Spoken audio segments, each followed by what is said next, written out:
喂，姑姑想去你家睡。咋的了？妈妈天天打呼噜。是吗？你妈以前也不打呼噜呀？她以前睡以前，她现在躲上我。那你和你爸爸睡呗。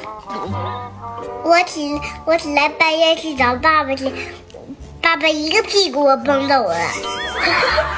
那你也太可怜了。孩子照睡了一晚上，起来好几次。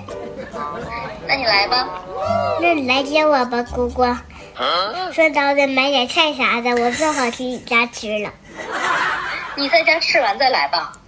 那都回家了，我们过去不安全。那就让你爸爸送咱们呗。我爸爸脚抽风疼。你一天事真多。实话不让说是吧？穿衣服等着吧。行，姑挂了。挂了吧。